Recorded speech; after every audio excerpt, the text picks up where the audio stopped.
উনি সবসময় থাকেন উত্তেজিত এবং কথা বলবার সময় মনে হয় কিছুটা অপ্রকৃতিস্থ। প্রিয় দর্শক, আসসালামু আলাইকুম এবং অনেক অনেক শুভকামনা সবার জন্য। যার কথা বলছিলাম তিনি কিশোরগঞ্জ ৩ আসনের বিএনপি দলীয় সাবেক সংসদ সদস্য অ্যাডভোকেট ফজলুর রহমান। একই সঙ্গে তিনি বেগম খালেদা জিয়ার পলিটিক্যাল অ্যাডভাইজার, রাজনৈতিক উপদেষ্টা। সো অ্যাডভোকেট ফজলুর রহমান নানা কারণে আলোচনায় থাকতে পছন্দ করেন। আমরা অন্তত গত ৮ মাস থেকে এইটি দেখছি। যদি আগের কথা বাদও দেই, তিনি আলোচনায় থাকতে পছন্দ করেন।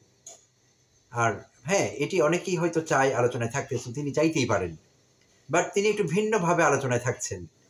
নেতিবাচক কথাবার্তা একটু বেশি হয়ে যাচ্ছে, আর কথাবার্তাগুলো যদিও অন্যদের আক্রমণ করে হচ্ছে, তার নিজ দল বিএনপিরও কিন্তু তাতে ক্ষতি হচ্ছে। সো অনেকদিন থেকে তিনি এই চর্চা অব্যাহত রেখেছেন, খুবই আক্রমণাত্মক কথাবার্তা বলা, সবাইকে টার্গেট করে। আর বিএনপির তাতে কিছু যায় আসে বলে আমাদের মনে হচ্ছে না, যদিও তাদের এই বিষয়টি আমলে নেওয়া দরকার ছিল।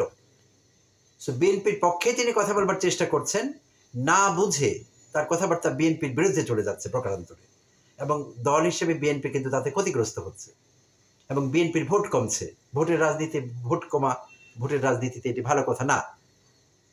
তো জনাব ফজলুর রহমান, খুব বেশি দিন আগের কথা না, তিনি ফেস দ্য পিপল নামক যে অনলাইন টক শো প্ল্যাটফর্ম আছে, সেখানে কথা বলছিলেন। আর কথা বলতে গিয়ে যুক্তরাষ্ট্রে পড়াশোনা করছেন বাংলাদেশি এক তরুণ মিনহাজউদ্দিন, তার সম্পর্কে বেশ কিছু বাজে কথা বলেছিলেন। তাকে রাজাকার, আলবদরের ছেলে এইসব বলে সম্বোধন করছিলেন এবং ছাত্রদের তুইতকারি করে গালাগালি করছিলেন। আর তখন এটি নিয়ে বেশ বিতর্ক তৈরি হয়েছিল সারা দেশে, এবং ঢাকা বিশ্ববিদ্যালয়ের রাজু ভাস্কর্যের এখানে তার কুশপুত্তলিকা দাহ হয়েছিল। ছাত্ররা তার কুশপুত্তলিকা দাহ করেছিলেন। এরপরও তিনি বিভিন্ন সময়ে উস্কানিমূলক কথাবার্তা বলেছেন, আক্রমণাত্মক বক্তব্য রেখেছেন অন্যদের ব্যাপারে। তো একটু চোখ বুলাই, 1 এপ্রিল মঙ্গলবার তিনি একটি পথসভায় কথা বলছিলেন প্রধান অতিথি হিসেবে। আর সেইটি ঘটছিল কিশোরগঞ্জের ইটনা উপজেলার মগা ইউনিয়নের আনন্দবাজার নামক জায়গায় একটি পথসভায় তিনি বক্তব্য রাখছিলেন। আর সেখানে তিনি কি বলছিলেন, তার কথাটি আমি হুবহু উদ্ধৃত করছি। প্রিয় দর্শক, এরা ইলেকশন দেব আজকে, কালকে, পরশু, গুড়াইয়া গাড়াইয়া, যাতে ইলেকশন না দেওয়ান লাগে, কিন্তু ইলেকশন লাগবো। আমি যদি জীবিত থাকি, বাপ ডাইকা বাংলাদেশে ইলেকশন দেওয়া যাওয়ান লাগবো। প্রিয় দর্শক, এই ছিল তার বক্তব্য 1 এপ্রিল ইটনা উপজেলার আনন্দবাজারে পথসভায়। তো এখন কথা হলো, তিনি অন্তর্বর্তীকালীন সরকারের কাছে, এবং বিশেষভাবে এখানে এটি সুস্পষ্ট, অধ্যাপক ইউনূসকে হয়তো ইঙ্গিত করেছেন প্রধান উপদেষ্টা, যে বাপ ডাইকা ইলেকশন দেওয়া যাওয়ান লাগবো। ভালো কথা, বেশ হ্যাডাম দেখতে পাচ্ছি। ফজলুর রহমান হ্যাডাম দেখাচ্ছেন যে তাকে বাপ ডেকে বা তার দলকে বাপ ডেকে ইলেকশন দেওয়া যাওয়ান লাগবো। তো এই হ্যাডাম আমরা কিন্তু গত 16 বছরও দেখতে চেয়েছিলাম। হাসিনার আমলেও কিন্তু আমরা তার এবং বিএনপির অন্যান্য নেতা কর্মীর হ্যাডাম দেখতে চেয়েছিলাম, দেখলে আমাদের ভালোই লাগতো। দেখেছি কি কখনো? হাসিনা কি তাকে শ্বাস ফেলতে দিয়েছিলেন, তাকে বা তার দলের কোনো নেতাকে, কোনো কর্মীকে? দেননি। টুটি চেপে ধরে রেখেছিলেন হাসিনা। তারা শ্বাসটি পর্যন্ত ফেলতে পারেননি। তারা রাতে বাসায় থাকতে পারেননি। খুব কম নেতা কর্মী বিএনপির রাতে বাসায় থাকতে পেরেছিলেন গত 15-16 বছর। অনেকে নিজ জেলায়ও থাকতে পারেননি, অন্য জেলায় গিয়ে পালিয়ে থাকতে হয়েছিল। কোনো খুন খারাপি করবার অপরাধে না, জাস্ট বিএনপি করেন এই অপরাধে পালিয়ে থাকতে হয়েছিল আত্মরক্ষার জন্য। তো সেই হ্যাডাম এখন দেখাচ্ছেন ফজলুর রহমান, বাপ ডেকে নাকি ইলেকশন দিয়ে যাওয়া লাগবে। হ্যাঁ, আমরাও ইলেকশন চাই, আমি ইলেকশনের বিরুদ্ধে না। সব প্রয়োজনীয় সংস্কার হয়ে যাবার পর যোগ্য লোকদের হাতে ক্ষমতা হস্তান্তর করতে হবে, তাই একটি ইলেকশন দরকার আছে বই কি। কিন্তু আমাদেরও তো তারা ছিল না যতটা ফজলুর রহমানের আছে বা তার দলের অন্য নেতাকর্মীর আছে। তো তার এই কথাটি ফালতু, অপ্রয়োজনীয়, অপ্রাসঙ্গিক কথা। বাপ ডাকার কোনো বিষয় এখানে নেই, কেউ কাউকে বাপ ডাকছে না আসলে, এটি বাস্তবতা। আচ্ছা, তাকে আরেকটি ভিডিওতে কথা বলতে শুনলাম আজকেই, আমি দেখলাম র্যান্ডমলি আমার সামনে চলে এসেছে তার আরেকটি ভিডিও। সেখানে তিনি কথা বলছিলেন জামায়াতের আমির সম্পর্কে এবং দল হিসেবে জামায়াত সম্পর্কে। তো তিনি বলছিলেন, জামায়াতের আমির আমি চিনি, জাসদ ছাত্রলীগ করতো আগে, ফাঁকনা দাড়িটারি আছে ওনার, আমি তারে সালাম দেই, যদিও বয়স আমার 5 বছরের ছোট। তো এখানে কিছু ভুল তিনি করেছেন, কিছু টেকনিক্যাল ভুল এখানে হয়েছে। 5 বছরের ছোট হলে কেউ কারো চাইতে তাকে সালাম দেয়া যাবে না, এইটি ধর্মের কোথাও লেখা নেই। সালামের বিষয়ে বয়সের কোনো ব্যাপার নেই। যিনি সালাম দেবেন তার সওয়াব বেশি হবে, যিনি নেবেন তার চাইতে। তো এইটি হলো বিবেচ্য বিষয়, দোয়া করা। সালাম একটি দোয়া। তো এইটি করতে গিয়ে বয়সের হিসেব নিকেশ তাকে করতে হলো, ঠিক বুঝতে পারলাম না বিষয়টি, আমি বুঝতে পারিনি। প্রিয় দর্শক, আপনারা পারছেন কিনা আমি জানি না। আর পাকনার দাড়ি টাড়ির ব্যাপারটা কি আসলে, এটিও কিন্তু আমার বোধগম্য না। এইভাবে কাউকে কথা বলতে হয় কিনা, আর পাকনা দাড়ি টাড়ি কোনো নেগেটিভ জিনিস কিনা সেটিও আমি জানি না। আর কেন তিনি এই প্রসঙ্গের অবতারণা করেছিলেন বোধগম্য নয় আমার কাছে। তো তিনি সেই ভিডিওতে আরো বলছিলেন যে জামায়াত গত কয়েক মাসে ব্যাংক, বিশ্ববিদ্যালয় সবকিছু দখল করে ফেলাইছে। তো কিভাবে দখল করলো এটিও কিন্তু আমরা আসলে জানি না।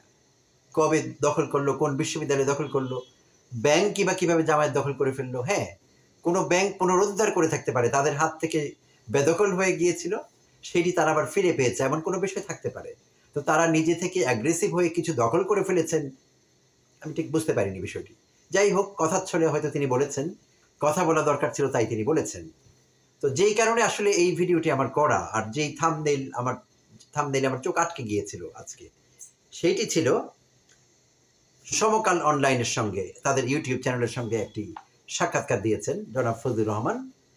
সেখানে তিনি বলছিলেন, আর থাম্বনেইল ছিল এই যে এই মুহূর্তে নির্বাচন হলে 80% সিট পাবে বিএনপি, এটি তার প্রত্যাশা। সাক্ষাৎকারে তিনি এটি বলছিলেন।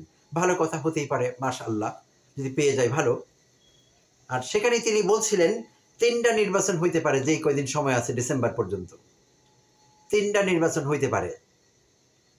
জামায়াত 220টা সিট পাবে। আর বলছিলেন, হোয়াট ইজ দ্য ডিফারেন্ট,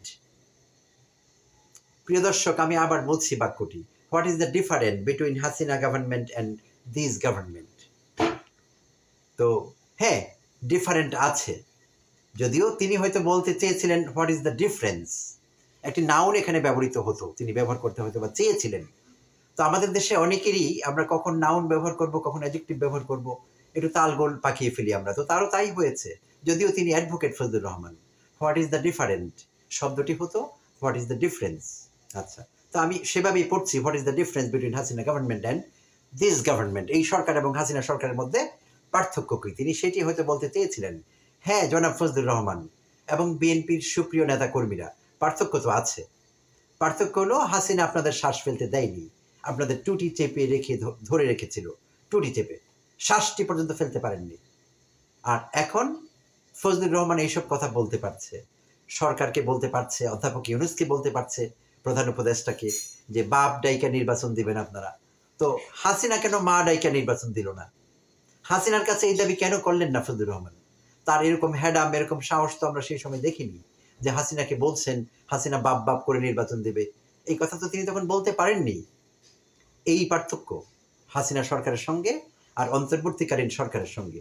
এখন ফজলুর রহমানেরা যা ইচ্ছে তাই বলতে পারছে, গালি দিতে পারছে, অশ্লীল কথা বলতে পারছে, আক্রমণাত্মক হতে পারছে, যা ইচ্ছে তাই বলতে পারছে, এবং শ্বাসও ফেলতে পারছে, কোনো সমস্যা হচ্ছে না। আর আগে সেটি পারত না তারা। তো এই হলো দুই সরকারের মধ্যে বেসিক ডিফারেন্স। আর ভিডিও শেষ করবার আগে বিএনপি নেতা কর্মীদের অনুরোধ করব, এই ফজলুকা করে আপনারা দয়া করে একটু থামান। তিনি অন্যদের জন্য যতটা না ক্ষতিকারক, তিনি তাকে গালি দিয়েছেন, তাতে তারও কিছু হয় না, কারো গায়ে ফোসকা পড়ে না, গালি দিলে কিছু আসে যায় না আমাদের। তো কিন্তু এইসব করে তিনি কিন্তু বিএনপিকে দল হিসেবে ছোট করছেন, বিএনপির ভোট কমছে তাতে। তার এই আবল তাবল কথায় দেশের মানুষ বিরক্ত হচ্ছে, একবার দুবার না, আবল তাবল কথা তিনি বলেই চলেছেন। তো প্লিজ বিএনপি নেতাকর্মীদের বলছি, আমি আপনাদের শত্রু নই, আমি আপনাদের শুভাকাঙ্ক্ষী। তিনি যেটা বলেছেন 220টা সিট পাবে BNP, sweet be his tongue, তার মুখে ফুলচন্দন পড়ুক, পান আপনারা 220টি সিট, আমার তাতে কোনো আপত্তি নেই। জনগণ ভোট দিলে আপনারা পাবেন, হতেই পারে, সেটি গণতান্ত্রিক ব্যবস্থা, এটি নিয়ম। কিন্তু ফজলুকা করে একটু থামান, যদি না থামান আপনাদের দলের ক্ষতি হবে, ক্ষতি হচ্ছে অলরেডি। এইটি থাকবে বিএনপি নেতা কর্মীদের কাছে আমার আবেদন। ধন্যবাদ দর্শক, ভালো থাকবেন সবাই।